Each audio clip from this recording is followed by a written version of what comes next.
The Lay of Hansel and Gretel. So begins the prologue. We often read and find it writ, and many scholars well at wit, in lays and music of harping, are often full of fabled things. Some be of war, and some of woe, and some of joy and mirth also. Some of treachery and guile, of old ventures that ended while, and some of jokes and ribaldry, and many there be a fairy. Of all these things that men here say, most be of love, for truth they bay. In Angleland this lay was wrought, first it's found and forth was brought, of adventures that fall by days, where the English make their lays, when kings may from anywhere hear, of many marvels fair and dear. They took their harps in glee and game, and maketh a lay, and gave it a name. Now of adventures that did fall, I can tell you some, but not all. Now listen you to this tale tall, of Gretel and her twin Hansel. We praise Saint Nick for all he does, and Mother Mary too, because 2 children there were lost this day, St. James's Day, the 3rd of May. This happened, of course, long ago, as far back as your mind can throw, in mighty Greece or Rome, I think. History's not my strongest link. I think it was an August day. So then in Rome this story lay, perhaps while blessed Christ's on live, perhaps while St. Paul's preachings thrived, or perhaps it was in Arthur's day, when Angleland was young and gay, before Mordred, Morgana's whelp, sacked the land with Guinevere's help. With all the knights of Table Round, before God's holy grail was found. But I digress, let us begin, and see now how the children win their freedom from the ugly witch, their place on fortune's wheel switched. The first part. Again this was in Arthur's day, down Watling Street toward London way. 2 children with their parents stayed. There were no pillows for heads to lay. Right churlish were these parents too, refused these children bread to chew. Mother said, "Oh, father dear, we're running low on food, I fear, for we may spend too much on drink. To get some more we must now think. Here before the close of day you take these kids, lead them away, and lead them there into the woods to roam, so far away they can't come home, and then we'll have more coin for food."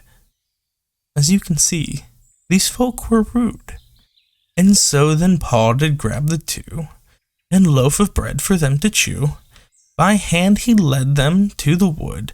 Unlike their parents, these kids were good. These children too were just and right, and on their heads bore halos bright, for God filled them with truth and love, and give them wisdom from above. The son soon wit something amiss. The loaf of bread he then did kiss.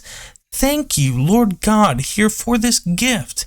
In his hand the loaf he lift, and tore it into pieces small. Along the way did pieces fall, to lead the 2 back home again. "Listen to me," the man began, not noticing the bread in hand.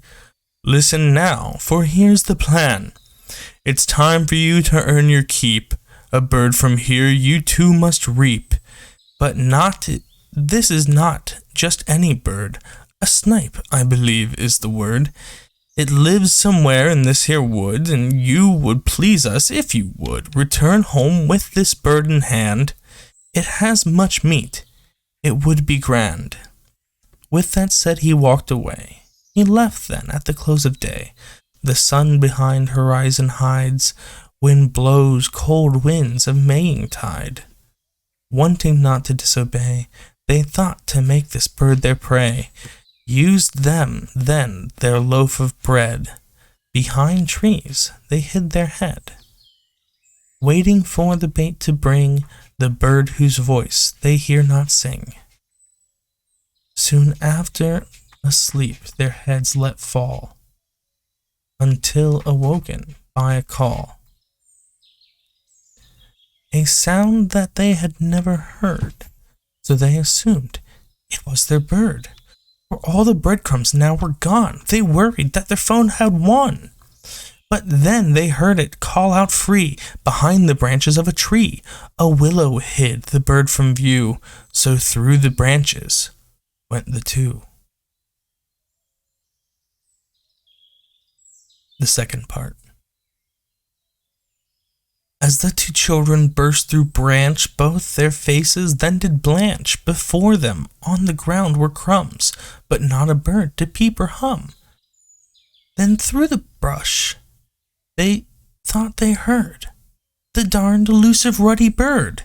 So through the woods they crash and dash, but snipe would disappear in flash. Then as they came to clearing bright, there what they saw gave them a fright. A flock of birds, but not of snipes, but murderous crows with squawking pipes. As they began to turn away, a raven came into the fray. It spoke to them, "Who be you two?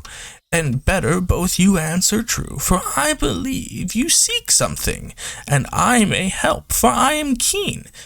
I pity both of you, that's true, for I also am one of two. Hugin is my given name, and Moon and Brother sounds the same, and so tell me now, what brings you here?" And Hugin then did fly quite near. "Good Hugin bird, you are too kind, for we are here a bird to find. A snipe our father asked to fetch, that's not an easy bird to catch." Spoke Gretel then with art and grace, the light of God upon her face. But Hugin seemed a bit perturbed, his crown of feathers all disturbed. "My dearest children, gift of God," Bird sank his head and then did nod. "It seems your father loves you not, for sadly this bird can't be caught. A bird of legend, it is true. A cruel trick has been played on you. Well, come with me up to the tree to meet my father, us friends three." And in the air did Hugin go, soaring this way to and fro. The children followed in array, but not long after lost their way, and once again they were alone. Their stomachs then began to moan. It was not long before arose the smell of baking came to nose. They followed, sent back through the woods, their legs moving as fast as could, and came then to a cabin bright. They both then thanked God at the sight, for it was made of biscuit cakes, gumdrop shingles, pretzel rakes. But in the door a maid stood there.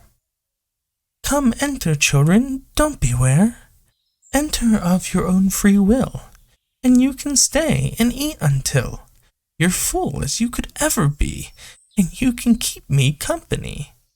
So the children entered then, Daniel's in the lion den. The third part. The children entered that sweet home. "You cannot render it to crumb," said the maid, and closed the door. "If you eat it, I'll bake some more." And then the children did remain, eating as much as could retain. One day Gretel said to her twin, "Hansel, brother, you're far from thin. It may be time that we return." At this the maiden's ears did burn. "My little children, please don't leave." An ugly look began to weave its way across the maiden's face. A witch then soon took maiden's place. This maiden came from fairy stock, tricky by the way they talk, can change how they look with a spell, a false infernal gift from hell. And she'd been cursed through diet foul. Only children can fill her now. Her small and evil withered gut, demonic, evil, shriveled glut. She then put Hansel in a cage, and Gretel did work for the mage. And every day the witch would see how fat Hansel had gotten to be. She'd ask for his finger to poke and squeeze, to check his weight with relative ease. Some days gone by, she hungered more, so Gretel then she wished to vor. "Oh, little girl, please come here now. Please come here." And at poor Gretel she did leer. "Can you light fire in oven, please? It's hard for me to bend my knees." But Gretel said, "I don't know how." But clever girl saw her chance now, to free herself and brother too, the witch to trap like fly in glue. So she pushed Gretel out the way, and in the oven fire lay. She bent down, reaching deep inside, and behind her Gretel did hide. Then took her hands and gave a shove, and with strength given from God above, she shoved the witch into the fire, the fairy on her self-made pyre. And Gretel then did lock the door, and of that witch they saw no more. The fourth part. Thank the Lord for strength and wit that helped young Gretel witch to smit. She ran to cage Hansel to free them free from witch iniquity. Around the house they soon began to search in every nook and cran for anything for them to take the journey home they soon to make. There was on shelf for that small pair some necklaces of gold to wear, and coin and jewels and silver too, with sterling pounds and gold doubloons. Their pockets then they filled right quick, and then the road their heels did kick, and set off from the witch's home. Back to the woods they then did roam. In distance they did hear a squawk, and toward the noise they then did walk, and came them back into the glade of shouting crows before a raid. But as the children grew more near, a different sound they then did hear. In the middle of the glade, with purple feathers, there was laid a bird they'd never seen before, approached and bowed down to the floor. Presented then to them his neck, and Hansel took without a peck. And peacefully in arms it died. Its beauty there made Gretel cry, for it was the elusive snipe. It seemed then its age was ripe, and gave its life for children too. Then through the willow they then flew. The world then turned the right side round, with no squawking, not a sound, for willows all are fairy doors. They can take you to strange shores, in England even to this day. That's why I put it in this lay. The willow then had one more trick. It carried the kids through forest thick. It brought them just feet from their house, before they both entered, quiet as mouse. They placed the bird on table round, then went to bed without a sound. In morning their parents to fright, and pop out then at first daylight. When morning broke they heard no thing, in kitchen they heard not a ring, and nothing from their parents' room. The house was silent as a tomb. Then on the door a note they saw, down to the floor the note did fall, when it was read by Gretel there, because the message it did bear. The constable had written there, telling the folk they must beware.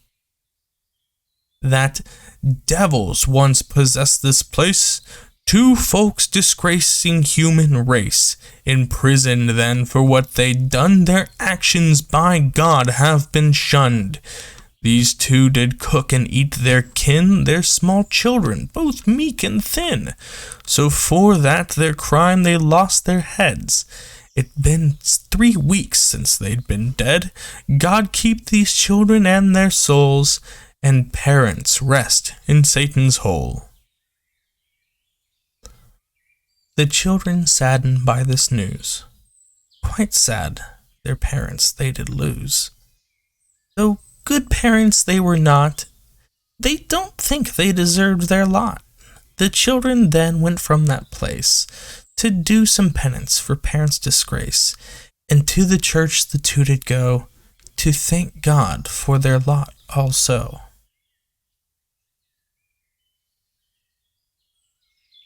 The last part. They came into the town alone, and wandered to the church to atone. But 'fore they made it to the church, the townsfolk leapt straight from their perch, and hurried toward the children too, and sorrow in their hearts then grew, because of them two orphans made. They led to where parents' bodies laid. The town then asked them where they'd been, and asked them to please be open. The children then their stories said, how to the fairy they'd been led, and what also occurred to them there, and how they'd got the gold they bear, and how to Mother Church they wished their gold to present as a gift. The folk then stood fully possessed in awe of these children's largesse. The folk then led them through the town, with light of heaven as their crown, and into Mother Church they come, and of their gold gave every crumb. They lived there then for evermore, and worked them there to help the poor, to work against their parents' sin, and all who looked on them did grin.